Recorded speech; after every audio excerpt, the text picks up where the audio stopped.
Welcome everyone who's joined already. We're standing in Katoomba, and let me see who's on already. Just need to move my little MacGyver hack out of the way. I've got a little gadget sort of muffling the speakers in case of wind, and it does come across the chat a little. So who have we got this morning? We've got KM, Anne, Rich, Sheila, Kari, Alicia, Susan, Dee, Ava. Hi everybody, and welcome to Katoomba in the Blue Mountains. So we're standing outside the Three Explorers Motel, and I'm just going to slowly make my way towards Echo Point. This is a quintessential, I guess 1950s era motel, very much modelled on the American experience, I would think. You've very close to Echo Point, and you're just your typical motel rooms straight in off the car park. Hi Michelle, good morning. But I love the sign. I love that classic old neon sign for the adjoining motel. So we've got two motels almost next to each other, and this one is very much of that sort of Route 66 style signage.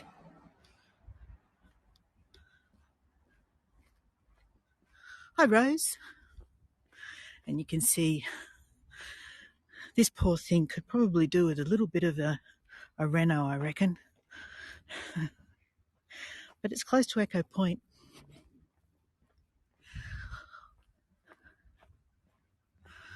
That's what I reckon, Kari. Definitely a American style highway motel. Hi Carla, how are you going this morning? Alrighty, so I'm just going to go around this little block and take you past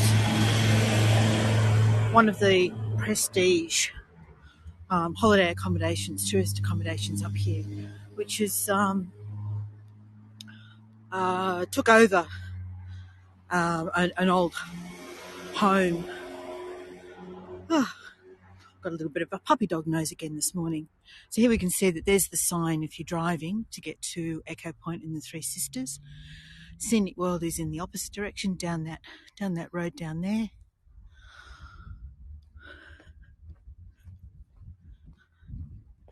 Yeah, I'm doing well, Carla. Hi, Linda. Did I miss somebody? Hi, Norma and Jane. Jane, it's a bit chilly this morning, isn't it? I'm not sure what it is down in Wollongong, but here it's 4 degrees. 4 degrees right now, which I think in Fahrenheit is, oh gosh, what is it? Somewhere around the low 40s maybe. So the first place that we come across is Echo's Boutique Hotel. Let me just cross the road and I'll tell you a little bit about Echo's. Just looking for traffic to my right. Oh, I'm about to get run over. Hey Ella. 39, thanks Kari. Whew.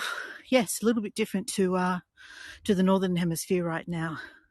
So this gorgeous boutique hotel started life as a mountains retreat for one of our most famous writers, one of our most famous authors.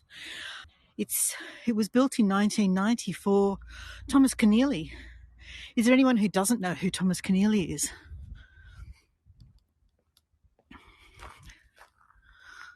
Hi, Noe. Hi, Pat. Hi, Jill.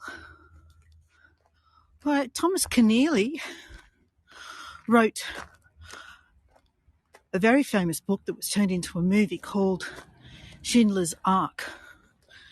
And most people probably know that better as Schindler's List. Hi, Noreen. And sorry, let me just give you a quick look at the front door before we move on. He actually spent most of his life on the northern beaches of Sydney. In fact, he joined the seminary at St Patrick's, which is on the headland down at Manly, before eventually taking up writing. Echo's Boutique Hotel is now part of the Escarpment Group, which also owns Lilienfels, which is this beautiful hotel across the road. A Lilienfels encompasses 3 or 4 properties. Let me just show you Lilienfels, and across the road, Echoes. And I'll show you where they are located. If we just walk down this little road here, make sure I'm not going to get run over this time. I can see that the time has just ticked over, so I'll make my way over here before I turn the camera around to welcome you all.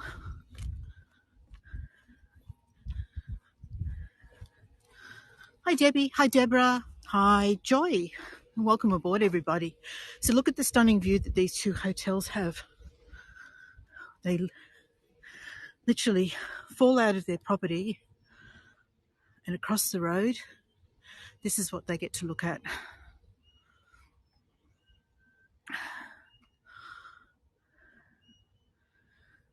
All right, so good morning everybody. My name's Lynn and welcome to the Blue Mountains. This is Katoomba, and we're literally just a couple of kilometres from the town centre. Did anyone hear that bird? Let's see if he comes again. It was a whip bird, and if we hear it again, I'll describe it to you. All right, so before we begin, what I'd like to do is acknowledge that we do meet this morning on the traditional lands of the Darug and Gundungurra people and pay respects to their elders, past, present and emerging. And on that note, let's turn the camera around and explore Echo Point. So back to Lilienfels. There's Lilienfels Hotel, literally across the road. Good morning, Eva. Good morning, Julie. Literally across the road from Lilienfels is the Jamison Valley and the stunningest cliffs. I was talking again, and that was the whip bird again. So the whip bird, in case we hear the call again, is actually 2 calls in one. You have the long sound and snap, and then it's followed by a little sort of higher pitched trill note. So it's the male calling the female, and they happen simply one after the other. So right across the valley there is Scenic World. And if you've been on my Katoomba Falls and Lookouts tour, that was it. That was the whip bird. You'd be familiar with Scenic World. I'm just zooming in on it. Excellent, you all heard it. I thought I was talking over it. And that blue object in the middle there is the Scenic Skyway, and I'm trying to organise to take you along on the Scenic... There it was again, on the Scenic Skyway. The red bit down below the Skyway is the top station for the Scenic Railway, and then over to the left is the top station for the Scenic Sender. So there's 3 modes of transport, and we're going to try and see if we can do all 3 of them at some point. But I'm just in talks with the operators to see what we can organise for you. All right, so let's get back to our walk. Good morning, Laurel. It would be fantastic curry. So that whipbird is calling from time to time. Lilienfels was built by Frederick Darley, and his wife believed that the mountain air would be therapeutic for their daughter, who, depending on which account you read, was suffering from either tuberculosis or, what was the other thing? But there was a couple of illnesses that she was suffering from, and they brought her up to enjoy the mountain air, and she ended up passing away. Lillian was the name of the daughter, and Fels is a German word, which basically means a high point or high top. So over on the right here is the valley that we look down into. We'll keep looking at that for the moment. There's a little point here where I can duck in and show you the grounds of Lilienfels. They've got some beautiful gardens in here. Hi, Theodore. And then over on the right here is the original old house. So that's Darley's, which is now a restaurant. Darley's, of course, named after the original owner, Frederick Darley. And we're going to just duck in through this little break in the hedge and just have a look at the gardens and Darley's house. So if you ever wanted to come and stay in Lilienfels, it would be around about $570 a night. Oh, sorry, beg your pardon. No, I'm over-exaggerating. I looked it up this morning. I don't know where I got that number from. $350 a night. That's for a standard room. But once you're staying here in Lilienfels, you have access to these beautiful gardens, the restaurant. Well, the restaurant's open to the public. And that's the old house there that's now a restaurant.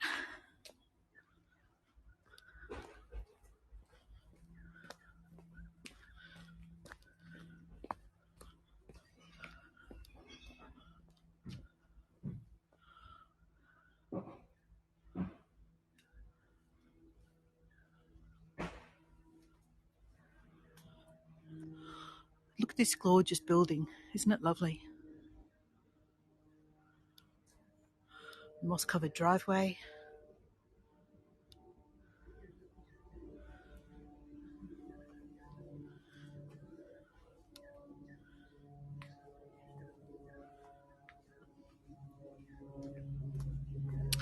And then up here we have the formal gardens and swimming pool.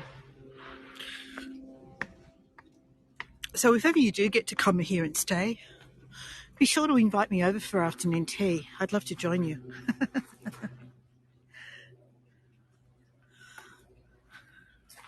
Hi, Francis.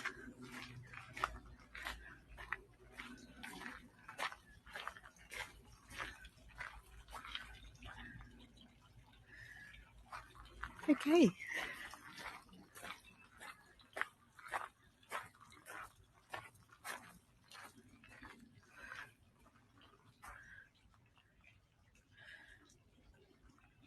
It's a deal.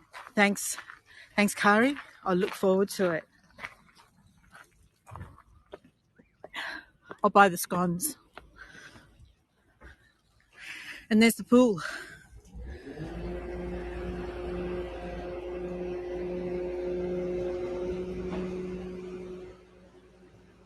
Formal garden and Darley's restaurant, the original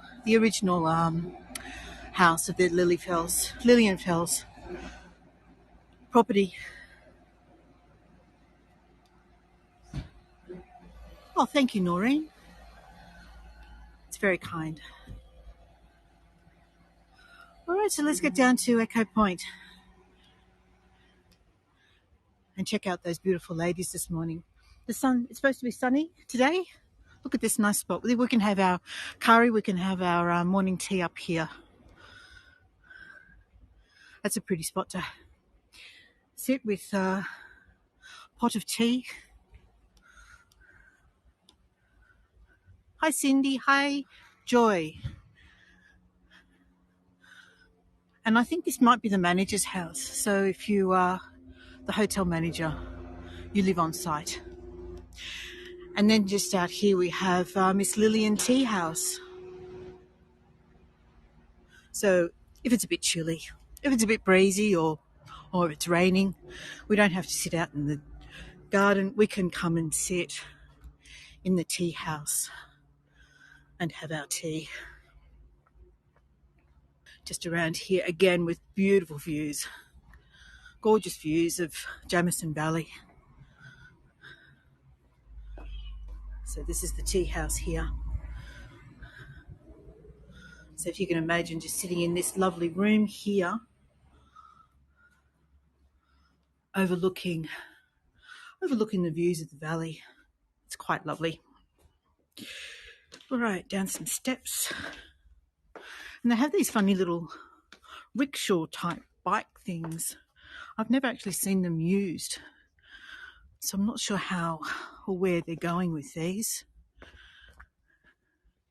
Hi Sheila. Got some ducks. Duck, duck, duck. Ducks on the driveway.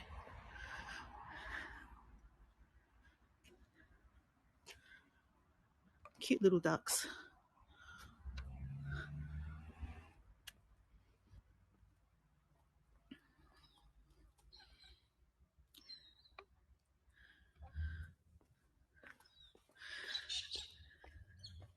Across the road from the tea house, we have a lovely park here. Some galahs just up above me in the tree. I'll see if I can grab them. Well, not literally. I don't want to grab them as such. A couple of galahs up there in the tree. The pink. See if you can spot the pink up there. When I get them in frame, I'll zoom in. Where are you?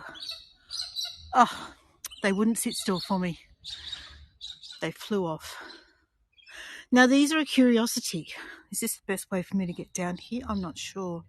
These caves, they're all scattered all over parks in the mountains.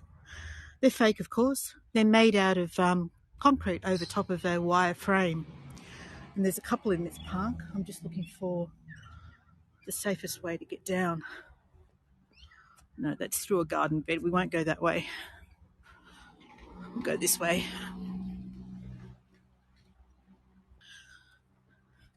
Camera shy critters. Yes, how dare they? Why can't they just sit still and be obliging?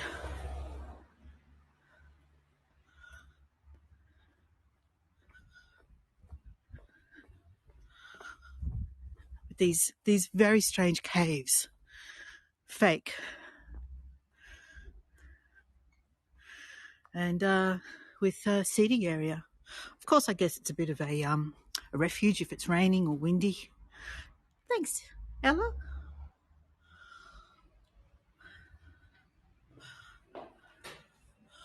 And kind of, I don't know if that's painted to look like it's some kind of Aboriginal cave painting.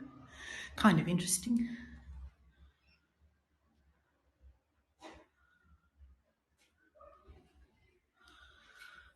And there's another one just over there.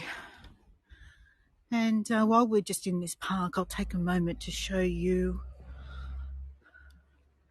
statues over here, which pay tribute to the road building that opened up the Western Plains and made agriculture possible. It's the second cave.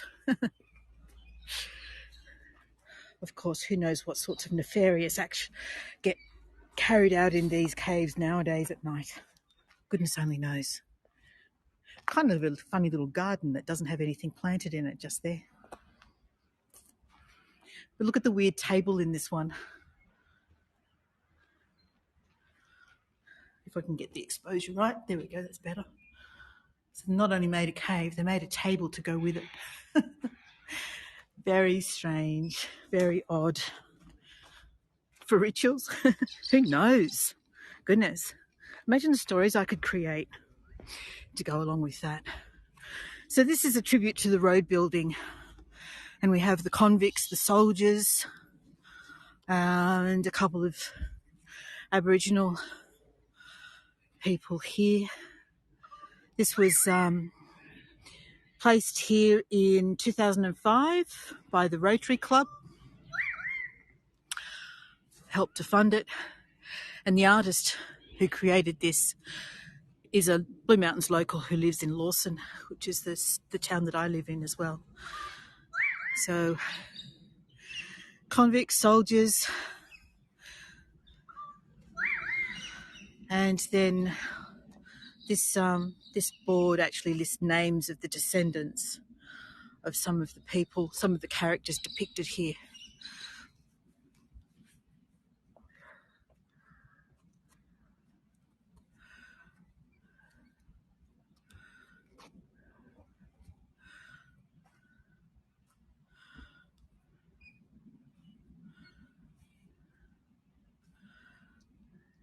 So the road out west was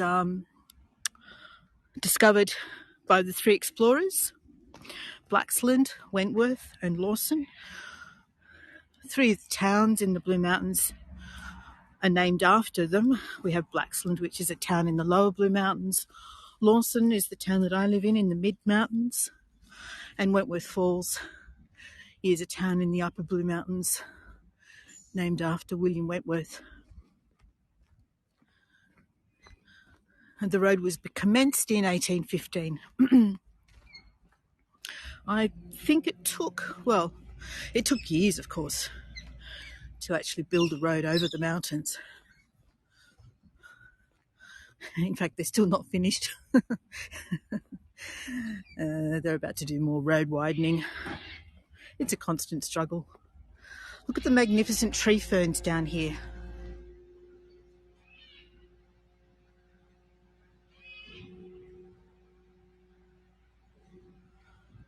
With the cliffs of the Blue Mountains just poking through in the background.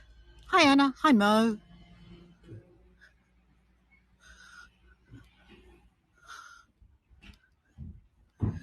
And there's a cafe and a milk bar and a bar all in this complex here.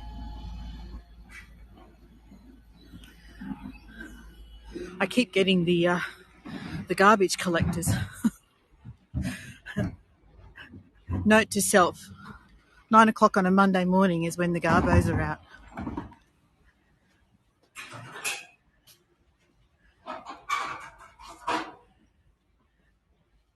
Sorry, what's that, Kari?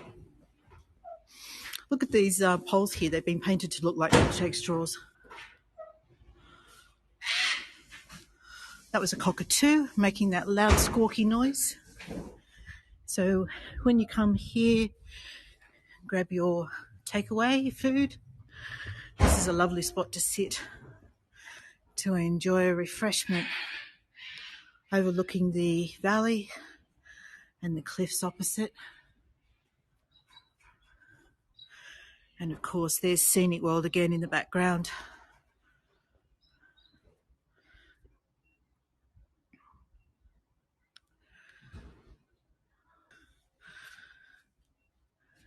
Hi Lynn, hi Tamara.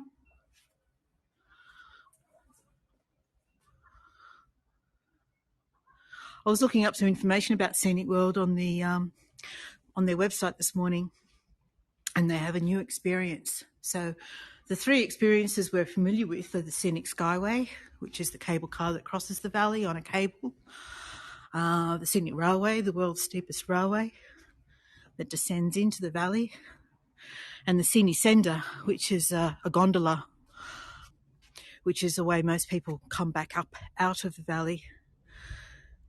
And Scenic World have added a new experience called Beyond Skyway. Now get this, you can pay $350 per person, get tethered up in a group of 4, it only take 4 to do it, at sunset, get on the Skyway. They take the Skyway out to the middle of the valley, then they open up the top hatch, put a ladder in place, and allow you to climb up and sit on top of the cable car carriage. Who's in? Do I have any takers? No, Jane, not you? I'm getting a lot of no's. Gee, guys, I was hoping that I could sit in the restaurant and watch you all from a safe distance. You're no fun at all. Greg, you're in. Excellent. All right. I'll hold you to it. Yes, who asked the question? This is on the edge of the national park. Echo Point itself is not part of the national park, but it borders the national park and overlooks it. Good morning, Mary Lou. Okay, so now we're making our way towards the first lookout. It's going to get better, Kari. It's going to get better and better. Let's have a look from here. We can see back over to Scenic World again. And from this point, I'm going to zoom in on the bottom platform for the Scenic Railway. So if you can see down there, that's where the Scenic Railway goes. It's the steepest passenger train in the world. It goes from that platform where you can see the red up the top there, through the rock crevice and down to that lower platform down there. And I can tell you, it is a thrilling ride. 52 degrees is the gradient. And they play the theme tune for the Indiana Jones movies as you take off and head down into the crevice. That's one of the experiences I'm hoping to be able to deliver to you guys, take you along with me. But I don't know what the signal's going to be like. That's all needs to be tested. Since it's through a rock crevice and down into the valley, I'm expecting that it might not be great. We'll see. Maybe I can video it. All right, so we're at Echo Point. This is a great time to come, despite the garbos, because it's before the tourist buses. And there's not so many people here right now. We've got a beautiful day for it. Sometimes people come here and they find the mist absolutely the valley full of mist, and you can't see anything. But today we have an absolutely perfect view. Let's keep you all in a little bit of suspense. We'll go this way first. So from here we're looking at back at Scenic World again. So that's over on our right. And then what we have here is a narrow ridge called Narrow Neck. On the other side of that ridge is another valley called the Megalong Valley. So we're standing overlooking the Jamison Valley here at this point. And then across the other side of that ridge is the Megalong Valley. That's the direction where the Jenolan Caves is located. And this little point right in the middle, this formation here, is known as Ruined Castle. Hi, Diane. Hi, Marie. And anyone else that has joined that I might have missed. I think Joy, I might have missed you. I love watching the shadows of the clouds moving across the forest. There's not much wind today, so it's quite still.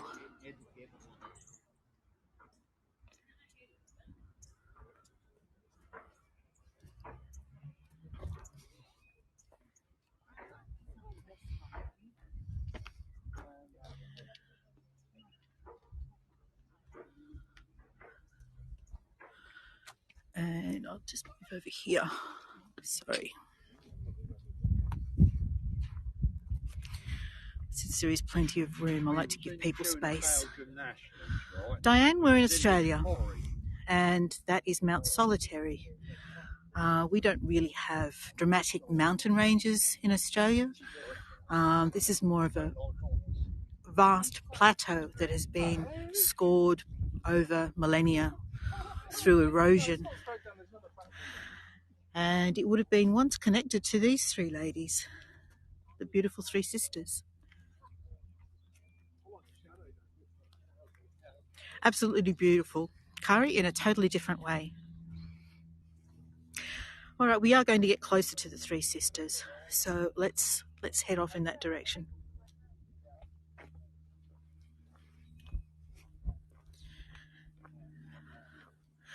Thanks, Noreen. Hi, Linda. All right, I'm going to just wait and read out the plaque. I'd rather read this to you than try and commit this information to memory, because it's out of respect for the local Indigenous people that I'll allow you to take a photograph of it rather than trying to retell it. So the Ding Ding Gang, and I apologise to any Indigenous peoples for any mispronunciation, or Ding Ding Ding Gang to the Gundungurra people, and Ding to the Darug people. The Sisters is a constellation of stars and a creation story that has connected this part of Ngara, which means country, to many other peoples and sacred places across this ancient land, now known as Australia, since the creation time. It is a story which calls into being these rivers, mountains, valleys and skies and everything that lives in them. As such, it is deeply sacred to the Gundungurra and Darug people. It is not a story of once was, but a story that every day breathes life into this place. And while we care for its water, land and sky and all of the beings that live in them, the story stays strong. The Gundungurra and Darug peoples welcome you to this special place and ask that you acknowledge, respect and appreciate its story and sacred beauty.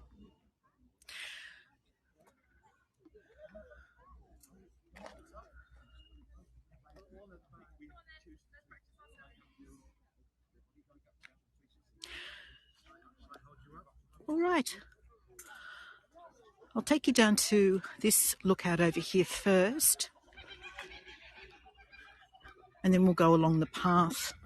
This is a little amphitheatre that's been constructed for the purposes of guiding groups.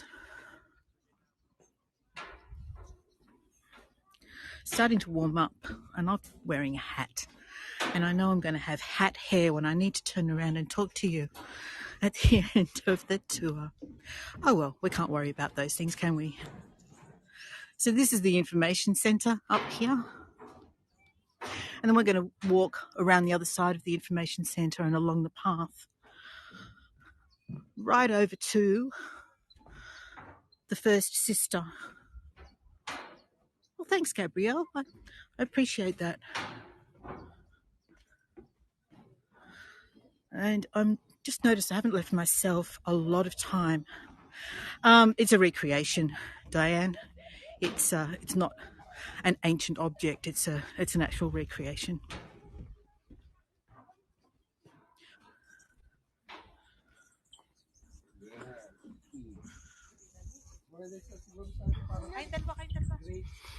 Okay, now let me just zoom in for you as well.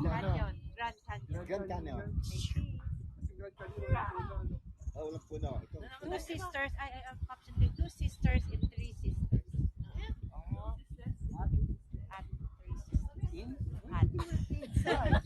What are you doing?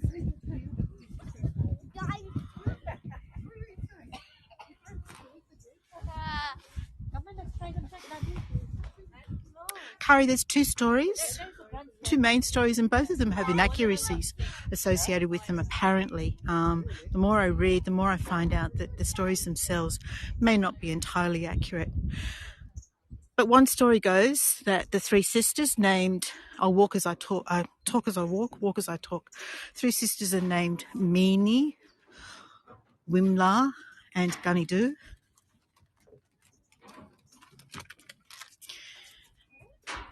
And they fell in love with 3 young men of the neighbouring clan.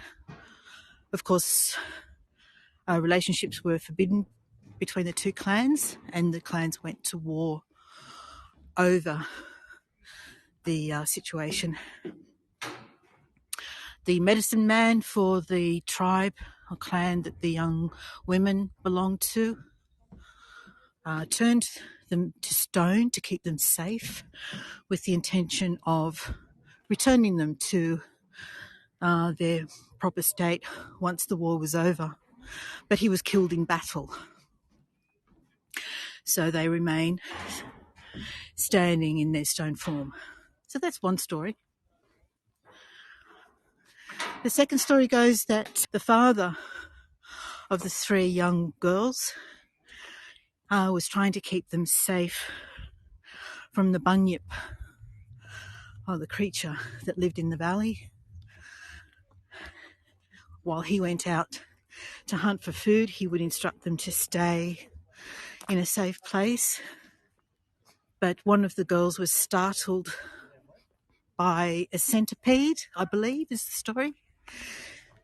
And she emerged from where she was hidden and threw rocks at the centipede, which attracted the attention of the bunyip. So the bunyip came after the girls. The father tried to save them, chase the bunyip off, and in all the confusion, he turned them to stone to save them from the bunyip, and turned himself into a lyrebird to remain hidden from the bunyip. He used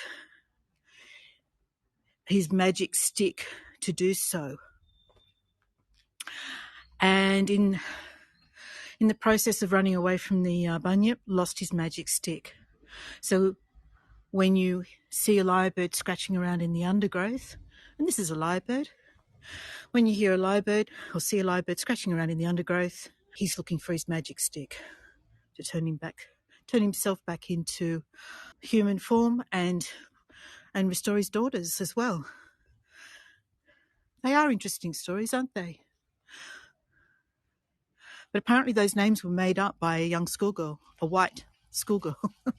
So the names apparently aren't factual either. But there's a nice postcard with a grass tree in frame. And this is the lyrebird. Now there's several of these sculptures along the trail, and they were installed in 2017. The artist's name is Tim Johnman, and he's a local artist from Lithgow. All right, so let's get a move on. Otherwise, we're not going to make it in time. Get to the Three Sisters. So as we walk along the path here, we'll keep an eye out for scratching in the undergrowth and see if we can see a lyrebird. I have seen one here once, so we might get lucky.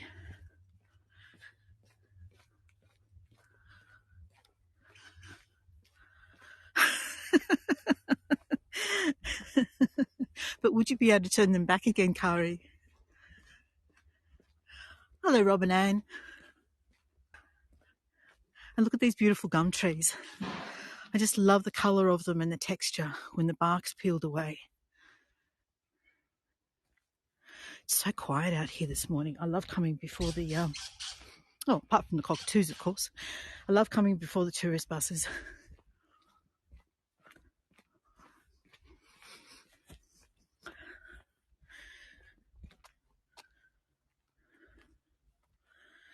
And here we have a blue-tongued lizard.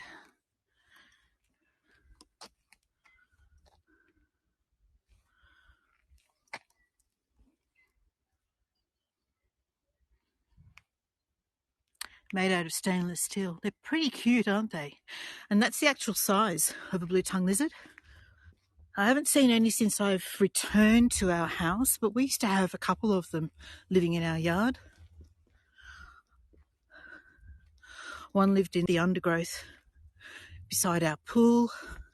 The other one used to live... Sorry, I'm just looking, keeping an eye out for more little critters. The other one used to live in, just under the house. They're so cute.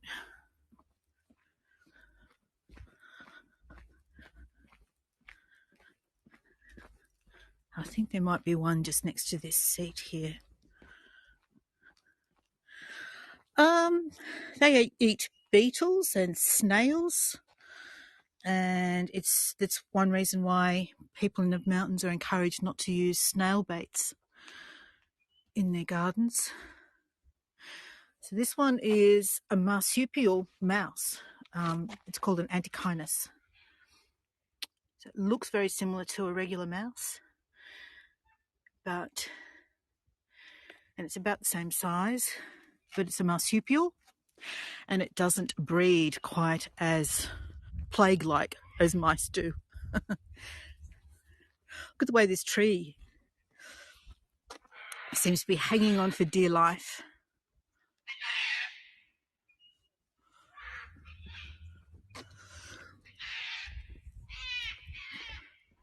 Oh, those cockies are noisy this morning.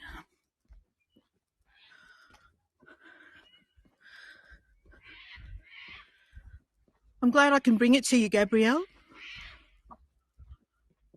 I love doing these walks and I love being able to share it. So we're all benefiting, aren't we? Here's another lizard.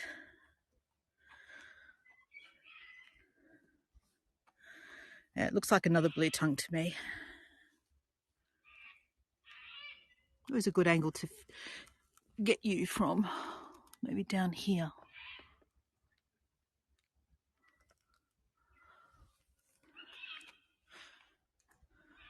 I took my daughter to where I'm going to be doing one of my other tours in a few days. Yesterday, it was raining, but it was only a sun shower. Then the sun came out, a rainbow came out, the black cockatoos came out. It was just a glorious, sensational experience. It was fabulous. Look at this tree trunk here. Such interesting shape. And the colour of the rock underneath.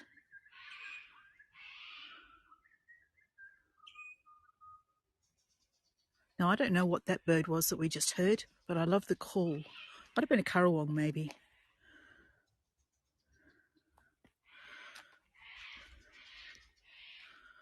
The colours of these rocks here. Just beautiful. Just gorgeous. Nature's artworks. And you can follow this path for quite a way, all along the edge of the ridge, towards Lura in one direction, towards Medlow Bath and Blackheath in the other direction. Not far now from the lookout overlooking the Three Sisters. And there's actually a bridge where... Settle down, guys. Well, they don't listen at all, do they? Hard to compete with them, isn't it? Yes, there's a little bridge down here where normally you can walk across to the First Sister, but it is closed at the moment. We've had a lot of rain. We've had risk of landslides. So I think they're just making sure everything's safe before they allow people to walk across the bridge to the First Sister. Those cockatoos, there's two of them up in the top of this tree here. There's one.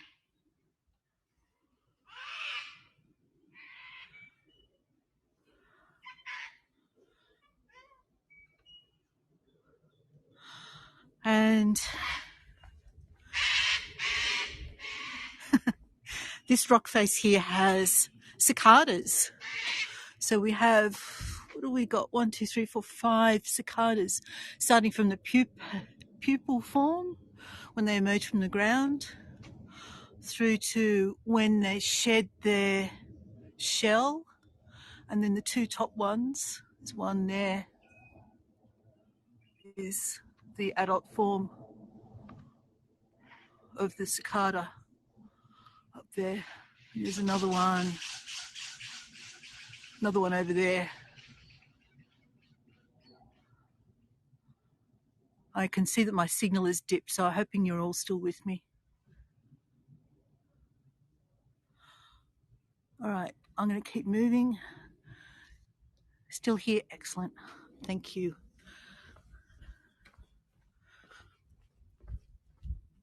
It's really unusual to be the only person on this trail.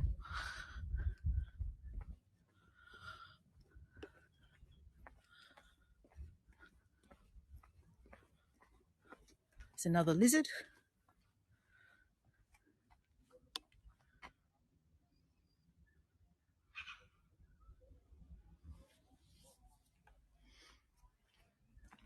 Somewhere around here there's an echidna as well, so I'm keeping an eye out to see the echidna.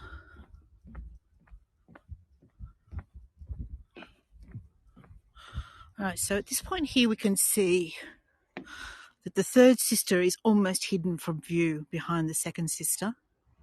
We're going to get down a little bit closer still even than this. You missed a lot. Why did you miss a lot, Mo?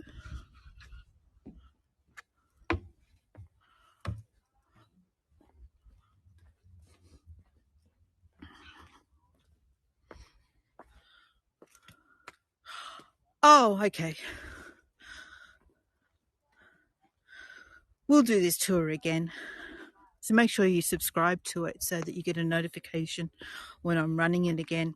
That goes for everybody, by the way. If there's anyone on the tour that hasn't been on one of my tours before, and you'd like to see more of the Blue Mountains, don't forget to subscribe.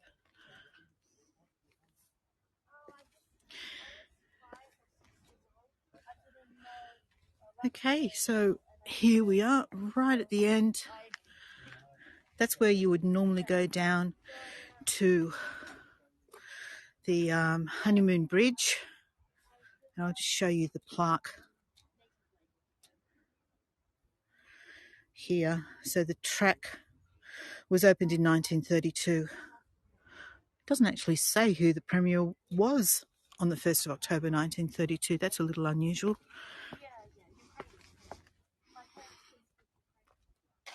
Okay. Thanks, Alicia. Thanks for the follow. I never was taught Ukrainian. I only got taught Russian instead. Thank you, Jill. I appreciate that. So this is the problem, because you mixed up a post, but now they're posting the war. So there's the first sister. Yeah. And It's hard for I'll try and get to a spot where we can actually see the look on literature and stuff down there. in Russia as well. Down there. Down there is the walkway across. And there's a little cave down there. It's a war, sad for both sides.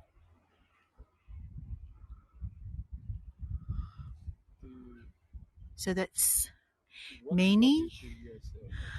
And the two, well, we can kind of just see the top of the second sister poking out at the top there. And in behind is Mount Solitary. Thank you, Lynn. Appreciate that. Hi, Jessica. Hi, Evie. We're almost at the end of this tour, sadly. But I will give you a quick pan around of the Jamison Valley. Now, if anyone was on my Lincoln Rock tour the other day, which I'm running again on Wednesday, that's, let me see, that's over there. Where that tower is, radio tower on top of the hill over there, just to the left of that is Lincoln Rock. And that's where we will be again on Wednesday, 2 days from now. Let me zoom out again. Over in this direction is where Warragamba Dam is, which is the water supply for Sydney.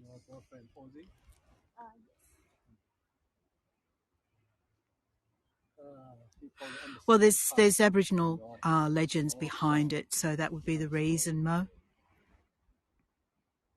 You're welcome, Noreen. I'm glad you enjoyed it. So, do you feel you want to stop the war? Everyone do it, Of course. but who you want to win? They both want to win. All right, so let me just move up the steps a little before I say goodbye to everybody. Look at this interesting moss, like air moss, hanging off this tree here.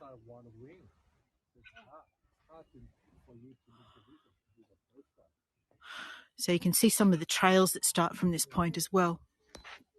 If I turn just a little bit this way, so you can actually go quite a long way on one of the lower trails down these steps here.